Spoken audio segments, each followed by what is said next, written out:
राधे राधे दोस्तों, आज हम आपको लेकर आए हैं वृंदावन के छठीकरा मार्ग पर बने चार धाम मंदिर में। यह मंदिर अपनी भव्यता और दिव्यता के लिए जाना जाता है।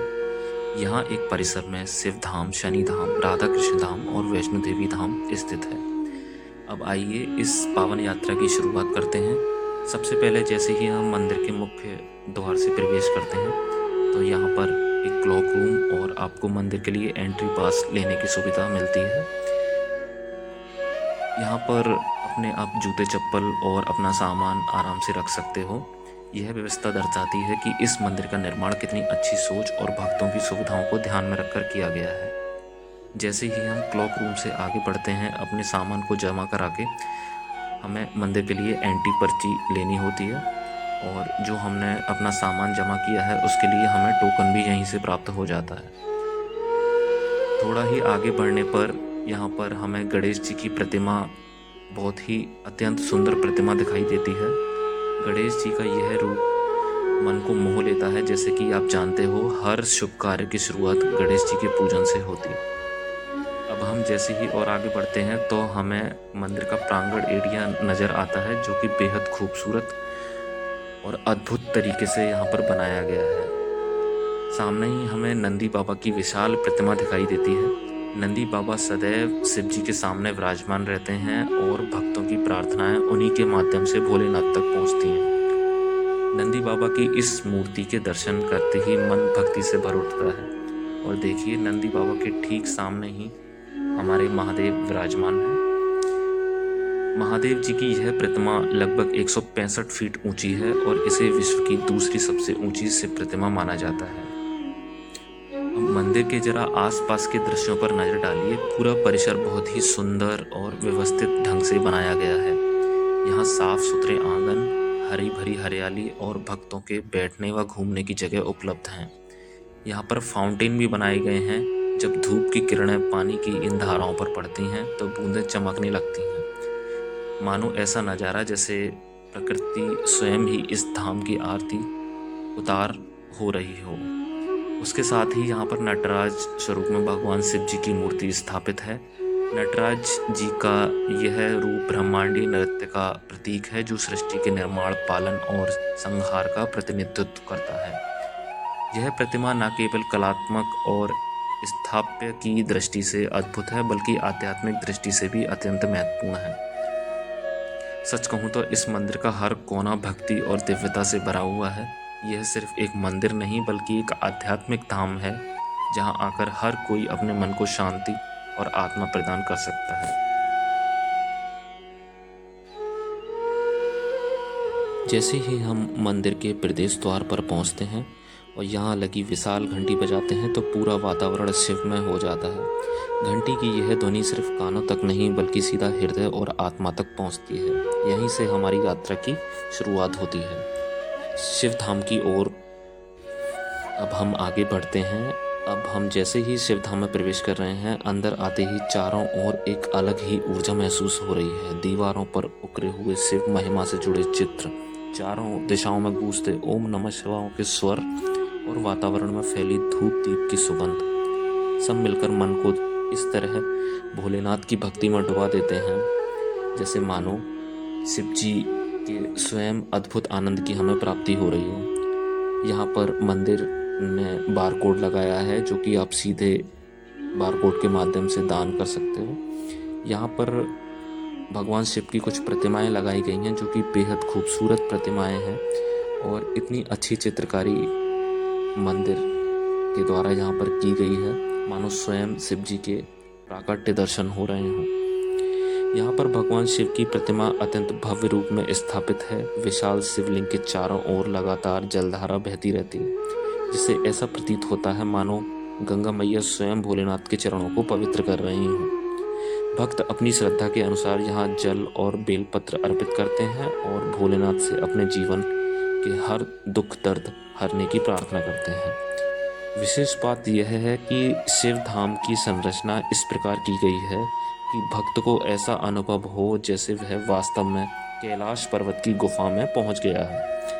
ऊंचे ऊंचे शिखर, चारों ओर गूंजती डमरू की ध्वनि और सामने विराजमान भोलेनाथ का विराट स्वरूप, यह सब मिलकर इस जगह को और भी दिव्य बना देते हैं।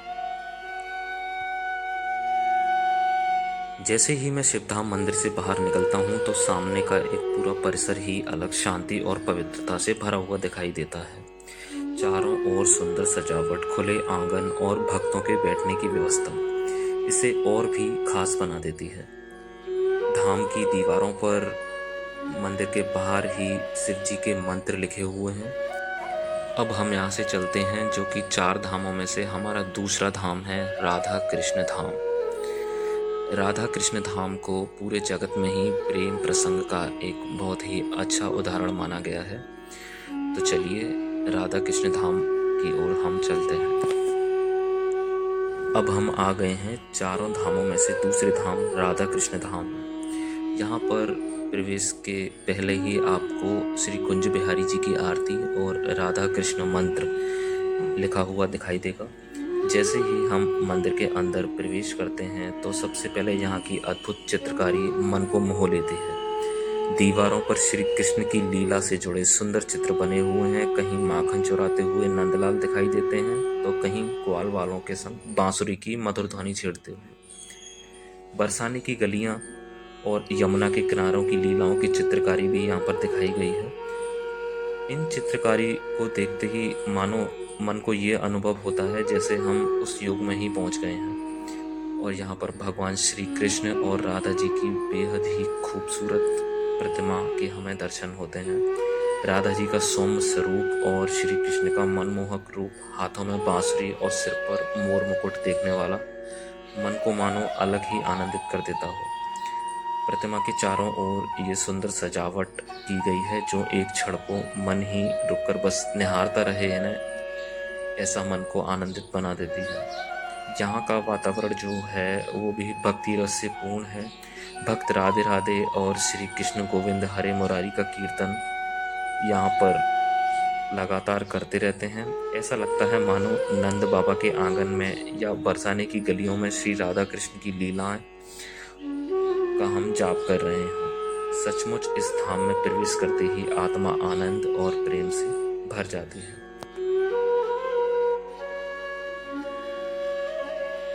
अब हम राधा कृष्ण धाम से बाहर निकलते हैं।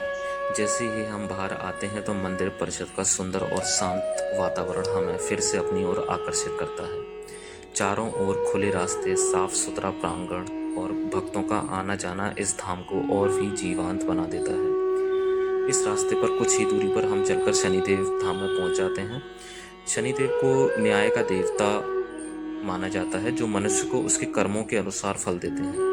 जैसे ही हम मंदिर के समीप पहुंचते हैं तो देखते हैं बाहर ही फूल माला और तेल की व्यवस्था की गई है। भक्त यहाँ से प्रसाद लेकर शनिदेव पर चढ़ाते हैं और अपनी मनोकामनाओं की पूर्ति तथा जीवन में आने वाली समस्त कठिनाइयों के निवारण के लिए भगवान से प्रार्थना करते हैं। शनिदेव धाम के अंदर विराजमान शनिदेव की प्रतिमा अत्यंत प्रभावशाली है। उनके दर्शन मात्र से ही मन में एक अद्भुत श्रद्धा और साथ ही अनुशासन का भाव जाग उठता है। मंदिर के अंदर प्रवेश करते ही ऐसी चित्रकारी बनाई गई है भगवान शिव शनिदेव जी की, जो कि मन को अपने आप ही मोह लेती है। यहाँ का वातावरण गंभीर और शांत है, मानो स्वयं शनि देव हमें यह स्मरण करा रहे हों कि सत्कर्म ही सबसे बड़ा धर्म है। भक्त विशेष रूप से शनिवार के दिन यहाँ आकर तेल अर्पित करते हैं और शनिदेव की कृपा की प्रार्थना करते हैं। ऐसा माना जाता है कि जो भी सच्चे मन से शनिदेव का पूजन करते हैं उसके जीवन से दुख दर्द दूर होकर सुख समृद्धि का मार्ग खुलता है। सचमुच इस धाम में आकर मनुष्य अपने कर्मों पर विचार करने लगता है और यह अनुभव करता है कि जीवन में सच्चाई और भक्ति का मार्ग ही सबसे श्रेष्ठ है।